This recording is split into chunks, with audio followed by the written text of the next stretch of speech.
പരിശുദ്ധ സഭ ഇന്ന് വിശുദ്ധ ക്രിസോസ്റ്റത്തിന്റെ തിരുനാൾ ആഘോഷിക്കുന്നു. വിശുദ്ധ ക്രിസോസ്റ്റത്തെ തൻ്റെ ശ്രേഷ്ഠാചാര്യ ശുശ്രൂഷയുടെ മധ്യസ്ഥനായി സ്വീകരിച്ച നമുക്കേറ്റവും പ്രിയപ്പെട്ട ക്രിസോസ്റ്റം തിരുമേനിയുടെ നാമകേന്ദ്ര തിരുനാൾ നാം ഇന്ന് ആഘോഷിക്കുകയാണ്. ആദ്യമേ അഭ്യുപിതാവിന് ഈ ദിനത്തിൻ്റെ എല്ലാ മംഗളങ്ങളും തിരുമേനിയുടെയും ഇവിടെ സന്നിഹിതരായിരിക്കുന്ന എല്ലാവരുടെയും പേരിൽ വിനയപൂർവ്വം ഞാൻ ആശംസിക്കുന്നു.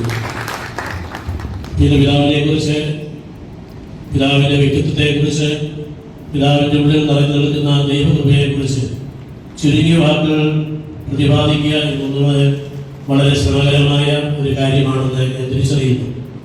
എന്നാൽ നമ്മുടെ ധ്യാനഗുരു നാം നിശബ്ദത പാലിക്കണമെന്ന് മാത്രമല്ല, നാം നടക്കുമ്പോൾ പോലും സംസാരം പാടില്ല എന്ന് നിഷ്കർഷയുള്ള ആളായതുകൊണ്ട് ദീർഘമായി ഒരു പ്രസംഗം പറഞ്ഞ് അച്ഛനെ മൂടൗട്ടാക്കാനായിട്ട് ആഗ്രഹിക്കുന്നില്ല. എങ്കിലും ഹൃദയത്തിന്റെ നിറവിൽ നിന്നാണല്ലോ അതിനും സംസാരിക്കുന്നത്. അപ്പോൾ ഇതിന് ക്രിസോസ്റ്റം തിരുമേനി നമ്മുടെ വാക്കുകൾക്കൊക്കെ അതീതനാണെന്ന് ഞാൻ തിരിച്ചറിയുന്നു. ഒരാനയെ ക്യാൻവാസിൽ വരയ്ക്കണമെന്നുണ്ടെങ്കിൽ വളരെ ചെറുതായിട്ട് അതിനെ ക്യാൻവാസിൽ വരയ്ക്കാനായിട്ട് സാധിക്കുകയുള്ളൂ. എന്നാൽ ഒരു ഉറുമ്പിനെ ക്യാൻവാസിൽ വരയ്ക്കണമെങ്കിൽ അതിനെ വലുതാക്കിയെ വരച്ചാൽ മാത്രമേ മറ്റുള്ളവർക്ക് കാണാനായിട്ട് സാധിക്കുകയുള്ളൂ. അപ്പോൾ ഇതിന് ക്രിസോസ്റ്റം പിതാവിന് വാക്കുകൾക്ക് ഉപരിയായുള്ള ഒരു വലിയ വ്യക്തിത്വത്തിന്റെ ഉടമയാണ്.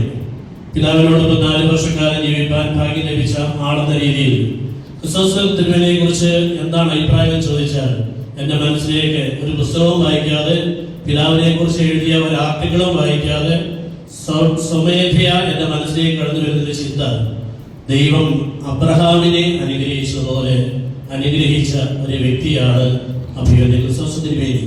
ദൈവം ധാരാളം പേരെ സമ്പത്ത് നൽകിയും രോഗസൗഖ്യം നൽകിയും സ്ഥാനമാനങ്ങൾ നൽകിയും ആയുസ് നീട്ടിക്കൊടുത്തു അനുഗ്രഹിച്ചതായിട്ട് നമുക്ക് വചനത്തിൽ കാണാൻ സാധിക്കും. എന്നാൽ അബ്രഹാമിനെ ദൈവം സവിശേഷമായ വിധം അനുഗ്രഹിച്ചത്, ഞാൻ നിന്നെ അനുഗ്രഹിക്കും, നിന്നിലൂടെ അനേകര് അനുഗ്രഹിക്കപ്പെടും. അഭിത പിതാവിലൂടെ അനേകർ അനുഗ്രഹിക്കപ്പെടുവാനുള്ള സവിശേഷമായ ഒരു അനുഗ്രഹമാണ് അഭിന്റെ ക്രിസ്തോസ് പിതാവിന് ലഭിച്ചിട്ടുള്ളത് എന്ന് വളരെ ബോധ്യത്തോടു കൂടെ എനിക്ക് പറയാൻ സാധിക്കും. 2 തരത്തിലുള്ളതായ മനുഷ്യ സാന്നിധ്യത്തെ കുറിച്ച് നമുക്കറിയാം, പോസിറ്റീവായിട്ടും നെഗറ്റീവായിട്ടും. ചില മനുഷ്യർ എവിടെ ചെല്ലുന്നുവോ ഇവിടെ പോസിറ്റീവ് എനർജിയുണ്ട്, അതിന് ചെറുപ്പക്കാരെ വൈബ് എന്നാണ് പറയുക. എന്നാൽ ചില മനുഷ്യർ എവിടെ നിന്ന് പോകുന്നുവോ അവിടെ പോസിറ്റീവ് എനർജി ഉണ്ടാകും. പിന്നെ ക്രിസോസ്റ്റത്തിനെ കുറിച്ച് പറയുമ്പോൾ, പിതാവ് എവിടെ ചെല്ലുന്നുവോ അവിടെ ദൈവകൃപ കൊണ്ട് ഒരു അഭിഷേകത്തിന്റെ നിറവ് അവിടെയുണ്ട്. നമ്മുടെ ദേവാലയങ്ങൾ പിതാവ് സന്ദർശിക്കാൻ കടന്നു വരുമ്പോൾ ആ ദേവാലയത്തിലുള്ള എല്ലാവർക്കും ദൈവത്തിന്റെ സ്നേഹം പിതാവിലൂടെ നുകരുവാനായിട്ട് സാധിക്കും. എന്തുകൊണ്ട് അങ്ങനെ സാധിക്കുന്നെന്ന് ചോദിച്ചാൽ, നമ്മുടെ ധ്യാനഗുരുവച്ചന്മാർ ചിന്തയാണ് എൻ്റെ മനസ്സിലേക്ക് കടന്നു വരുന്നത്. ഭഗവത്ഗീതയിലെ 15-ാം അധ്യായം 1-ാം വാക്യം. നിങ്ങൾക്ക് സംസ്കൃതം അറിയാത്തതുകൊണ്ട് ഞാനത് പറയുന്നില്ല, മറിച്ച് അതിന്റെ ആശയം മാത്രം പറയാം. അർത്ഥം പറഞ്ഞു, ഒരു പണ്ഡിതൻ ആരാണെന്നുള്ളതാണ്. മുകളിലേക്ക് വേരൂന്നി താഴേക്ക് ശാഖകൾ ഭക്ഷിച്ച് അനേകർക്ക് ആ ശാഖകളിൽ നിന്ന് ഭക്ഷിക്കുവാനും അവരെ ദാസന്മാരുടെ പദവിയിൽ നിന്ന് സ്നേഹിതരുടെ പദവിയിലേക്ക് ഉയർത്തപ്പെടുവാനുള്ളതായ അനുഗ്രഹമാണ് പിതാവിലൂടെ നൽകപ്പെടുന്നത്. നമ്മൾ നെറ്റി മുതലാണ് കുരിശ് വരയ്ക്കുന്നത്. പിതാവിന്റെ കുരിശ്, പിതാക്കന്മാരുടെ കുരിശുകളെല്ലാം നെറ്റിക്ക് മുകളിലാണ്. അതിന്റെ അർത്ഥം അവർ മുകളിലേക്ക് വേരൂന്നി നിൽക്കുന്നു എന്നതുകൊണ്ടാണ്. നമ്മുടെ ദേവാലയങ്ങളിൽ പിതാവ് കടന്നു വരുമ്പോൾ പ്രസരിക്കുന്ന ആ ദൈവിക ചൈതന്യം മുകളിൽ വേരൂന്നി നിൽക്കുന്നത് കൊണ്ടാണ്. ശുശ്രൂഷകളെല്ലാം കഴിഞ്ഞ് ആളുകൾ വന്ന് പിതാവിനെ കാണാറുണ്ട്, സംസാരിക്കാറുണ്ട്. നമ്മുടെ നേതാക്കന്മാര്, പള്ളി പ്രമുഖന്മാര്, കാശും പുത്തനുമുള്ളവരൊക്കെ വന്ന് പിതാവിനെ കണ്ട് സംസാരിച്ചു പോകാറുണ്ട്. പക്ഷെ അതുകൊണ്ടൊന്നും പിതാവ് സംതൃപ്തനാകുന്നില്ല എന്ന് സസൂക്ഷ്മം നിരീക്ഷിക്കുന്നവർക്ക് മനസ്സിലാകും. എല്ലാവരും പോയി കഴിയുമ്പോൾ ഒരു പള്ളിയിൽ അപ്രസക്തൻ എന്ന് തോന്നുന്ന ചില മനുഷ്യര് നേരിട്ട് കാണാനായിട്ട്, നമ്മുടെ അടുക്കളയിൽ ചായ ഉണ്ടാക്കുന്ന ആ ചേച്ചി, അവരെ നേരിട്ട് കാണാനായിട്ട് സാധിക്കുന്നതിലൂടെ എന്നെ ആര് കണ്ടു എന്നതല്ല, ഞാൻ ആരെ കണ്ടു എന്നതിന് പ്രാധാന്യം നൽകുന്ന ഒരു പിതാവാണ് അഭിമന്യ ക്രിസോസ്റ്റം തിരുമേനി എന്ന് നമുക്ക് എല്ലാവർക്കും അറിവുള്ള കാര്യമാണ്. ഒരു യുവാർബുദാശിയെ കാർമ്മികത്വം വഹിക്കാൻ വന്നാൽ പിതാവിന്റെ ശുശ്രൂഷ ശ്രദ്ധിക്കുന്നവർക്കറിയാം, തന്റെ സ്വന്തം മക്കളെ കെട്ടിക്കുന്നത് പോലെയാണ് ആ കുഞ്ഞുങ്ങളെ കെട്ടിക്കുന്നത്. അവരെ കെട്ടിച്ച് വിടുക മാത്രമല്ല, അവരെ അരവിലേക്ക് വിളിച്ച് അവരോടൊന്നിച്ചൊരു ഭക്ഷണം കഴിച്ച് അവരെ ദൈവത്തോടും സഭയോടും ചേർത്ത് നിർത്തുവാൻ ശ്രദ്ധിക്കുന്ന ഒരു തിരുമേനി. നമ്മുടെ മരണാനന്തര ശുശ്രൂഷകൾ സംബന്ധിക്കാൻ കടന്നു വരുമ്പോൾ പിതാവിന്റെ പ്രസംഗവും പിതാവിന്റെ രീതിയും കണ്ടാൽ പിതാവിന്റെ സ്വന്തക്കാരും മനുഷ്യനായിട്ട് നമുക്ക് തോന്നില്ല. അത്രമാത്രം ഹൃദയങ്ങളിൽ ഏറ്റെടുക്കുവാനുള്ളതായ ഈ കഴിവ് പിതാവിന് ലഭിക്കുന്നത് വേറെ മുകളിലോട്ട് ഊന്നി നിൽക്കുന്നു എന്നുകൊണ്ടാണ്. ബഹുമാനപ്പെട്ട വൈദികരോട് പിതാവ് കാണിച്ചിട്ടുള്ള കരുണ ഞാനത് വളരെയേറെ ശ്രദ്ധിച്ചിട്ടുണ്ട് പിതാവിനോടൊപ്പം താമസിക്കുമ്പോൾ.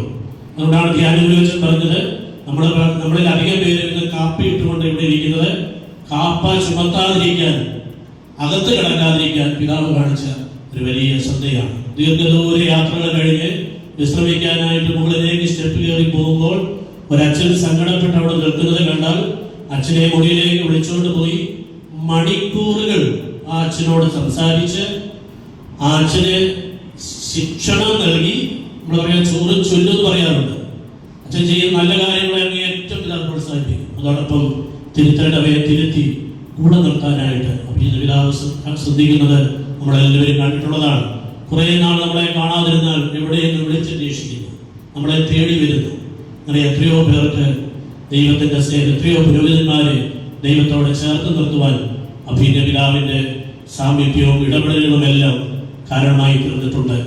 പറയാൻ ഒരുപാടുണ്ട്. ഞാൻ എൻ്റെ വാക്കുകൾ ലിമിറ്റ് ചെയ്യാൻ ഞാൻ തന്നെ പരിശ്രമിക്കുകയാണ്. നന്മ ചെയ്യുന്നതിനും നിങ്ങൾക്കുള്ളവ പങ്കുവയ്ക്കുന്നതിനും നിങ്ങൾ ഉപേക്ഷ വിചാരിക്കരുത്. അത്തരം വരികൾ കർത്താവിന് പ്രീതികരമാണെന്നുള്ള വചനം പിതാവിന്റെ ജീവിതത്തിൽ പ്രാവർത്തികമാക്കിയിട്ടുണ്ട്. നന്മ ചെയ്യാൻ എവിടെയെല്ലാം അവസരം ലഭിച്ചു, ആ അവസരം ഒന്നും പാഴാക്കിയിട്ടില്ല. പിതാവിന്റെ അടുക്കലേക്ക് ആരെങ്കിലും സഹായമായി കടന്നു വന്നാൽ അവരെ ആരെയും നിരാശരാക്കാൻ പിതാവ് ഇടയായിട്ടില്ല. ഇല്ലായ്മയിൽ പോലും, പ്രത്യേകിച്ച് ഞാൻ പിതാവുമായി വഴക്കുണ്ടാക്കിയ ധാരാളം അവസരങ്ങളിൽ ഒന്ന്, പിതാവ് വരവ് നോക്കാതെ പാവപ്പെട്ടവരെ സഹായിക്കാനായിട്ട് എടുത്തിട്ടുള്ളതായ ശ്രദ്ധയാണ്. അദ്ദേഹം കൂടെ പറയും, പാവങ്ങളോട് കാണിക്കുന്ന കരുണയാണ് ദൈവാനുഗ്രഹം നമുക്ക് വർഷിക്കപ്പെടുന്നതിന് കാരണമായി മാറുന്നത് എന്നുള്ളത്. വളരെ ലളിതമായ ഒരു ജീവിതം നയിക്കാൻ പിതാവ് എപ്പോഴും ശ്രദ്ധിച്ചിട്ടുണ്ട്. കോടാനുകോടി രൂപ ഭദ്രാസനത്തിന് വേണ്ടി നേടിക്കൊണ്ട് വരുമ്പോഴും ഒരാവശ്യം വന്നാൽ പ്രൊക്യൂറേറ്ററുടെ ഓഫീസിൽ വന്ന് ഒരാവശ്യക്കാരനെ പോലെ നിന്ന് 5000 രൂപ തരാമോ എന്ന് ചോദിക്കുന്ന ലാളിത്യം. പിതാവ് മാർത്താണ്ഡെന്ന് വരുമ്പോൾ മാർത്താണ്ഡം ശൈലിയിലാണ് വന്നത്. പിതാവിനെ നമ്മുടെ രീതിയിൽ നിന്ന് മോഡേണാക്കാൻ ഞാൻ ജോർജ് വർഗീസ് അച്ഛനും വളരെ കിണഞ്ഞു പരിശ്രമിച്ചിട്ടുണ്ട്. ഞാനിപ്പോൾ വന്നത് ബാറ്റായിട്ട് ഒരു ചെരുപ്പും നമ്മുടെ പഴയ കുപ്പായമായിട്ടൊക്കെയാണ് പിതാവ് വന്നത്. അല്ലെങ്കിൽ ഇത് മാറ്റി പത്തനംതിട്ടയുടെ സ്റ്റാൻഡ് ഒതുങ്ങുന്ന രീതിയിൽ പിതാവിനെ നാക്കിയെടുക്കാനായിട്ട് പരിശ്രമിച്ചിട്ടുണ്ട്. ഒരിക്കലും ഏതോ ഒരു മീറ്റിങ്ങിന് പോകാൻ ഇറങ്ങി വന്നപ്പോൾ ഞങ്ങൾ കണ്ടിട്ട് പറഞ്ഞൊരു പബ്ലിക് മീറ്റിംഗ് ആണ്, പള്ളിയല്ല. ഇച്ചിരൂടെ നല്ല കുപ്പായം, തളങ്ങുന്ന കുപ്പായവും ഇടക്കെട്ടും നല്ലൊരു മാലയും ഒക്കെ ഇട്ടുകൊണ്ട് ഇറങ്ങി വരണം എന്ന് പറഞ്ഞപ്പോൾ ഞങ്ങളെ ആ അഭ്യർത്ഥനയെ നിഷേധിക്കാൻ സാധിക്കാതെ മുറിയിലേക്ക് കയറി കഥകടച്ച് എനിക്ക് ആഡംബരം വേണ്ടായി, എനിക്ക് ലളിതമായി ജീവിച്ചാൽ മതി എന്നൊരു കൊച്ചു കുഞ്ഞിനെ പോലെ വിലപിക്കുന്ന ഒരു പിതാവിനെയാണ് കണ്ടെത്താനായിട്ട് സാധിച്ചിട്ടുള്ളത്. കോടാനുകോടി രൂപ ഉണ്ടാകുമ്പോഴും അതിനെക്കുറിച്ചുള്ളതായ കൃത്യമായ നിരീക്ഷണങ്ങൾ ഒരിക്കൽ ഞാൻ പറഞ്ഞിട്ടുണ്ട്. ഒരിക്കൽ പിതാവിനോട് പറഞ്ഞു, ഇതിനെക്കുറിച്ചെല്ലാം ദൈവസന്നിധിയിൽ ഞാൻ കണക്ക് കൊടുക്കാൻ ബാധ്യസ്ഥനാണ് എന്നതുകൊണ്ടാണ് ഞാൻ ഇതെല്ലാം ഡയറിയിൽ എഴുതിയിട്ടിരിക്കുന്നത് എന്ന് പറഞ്ഞത് ഇപ്പോഴും എൻ്റെ മനസ്സിൽ നിറഞ്ഞു നിൽക്കുന്നു. നമ്മുടെ വൈദികരെ എത്രമാത്രം ചേർത്ത് നിർത്തിയ നമ്മുടെ കുറവുകളെയൊക്കെ അദ്ദേഹം, ദൈവം നമ്മളെ ധ്യാനോപദേശം പറഞ്ഞതുപോലെ ദൈവം നമ്മുടെ കുറവുകളോടുകൂടെ നമ്മെ സ്നേഹിക്കുന്നത് പോലെ തന്നെ നമ്മുടെ കുറവുകളെയും സ്നേഹിക്കുന്ന പിതാവ്. ഞാൻ അങ്ങനെ ജോലി ചെയ്യുമ്പോൾ എന്നോടൊപ്പം ഉണ്ടായിരുന്ന അച്ഛൻ, ദിൽപ്പണ്ട് അച്ഛൻ്റെ പേര് പറയുന്നില്ല, ഒരു പക്ഷേ അച്ഛൻ ഇഷ്ടപ്പെടില്ലെങ്കിലും അച്ഛൻ പറഞ്ഞു, നമ്മൾ ഈ ചെയ്യുന്ന കാര്യങ്ങളൊന്നും പിതാവ് അറിയുന്നില്ലെന്ന് ആരും തെറ്റിദ്ധരിക്കരുത്. നമ്മളെല്ലാവരുടെയും വിറ്റ കാശ് പിതാവിന്റെ പോക്കറ്റിന്റെ ചെറിയ അക്കൗണ്ടില് സൂക്ഷിച്ചിട്ടുണ്ട് എന്ന് പറഞ്ഞാൽ നമ്മൾ ആരാണെന്ന് അറിയാമെങ്കിലും നമ്മളെ കൊണ്ട് എന്ത് ചെയ്യിക്കാനായിട്ട് സാധിക്കും എന്ന് നന്നായി തിരിച്ചറിഞ്ഞ് അവർ നല്ല കാര്യം ചെയ്യുമ്പോൾ ഹൃദയപൂർവ്വം അഭിനന്ദിക്കുവാൻ, കെട്ടിപ്പിടിച്ച് ആലിംഗനം ചെയ്യുവാനുള്ള ഹൃദയത്തിന്റെ വലിയ നിറവ് എല്ലാവരുണ്ട്. കൂടെ താമസിച്ചാണ് എനിക്ക് ഒരുപാട് പറയാനുണ്ടെങ്കിൽ ഞാൻ ശ്രേയയിൽ നിർത്തുകയാണ്. പിതാവിന്റെ ധന്യമായ ജീവിതത്തെ ഓർത്ത് ദൈവത്തിന് നന്ദി പറയുന്നു. ഇനി ആയുസ്സോടെ ആരോഗ്യത്തോടെ ജീവിക്കാൻ പിതാവിന് സാധിക്കട്ടെ.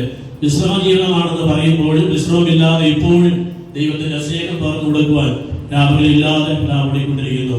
എന്റെ അറിവനുസരിച്ച് ക്രിസോസ്റ്റം എന്ന മറ്റൊരു നാമധാരിയായ മാർത്തോമാ മെത്രാപ്പൊലീത്ത 101-ാമത്തെ വയസ്സ് വരെ ആരോഗ്യത്തോടെ ജീവിച്ചു.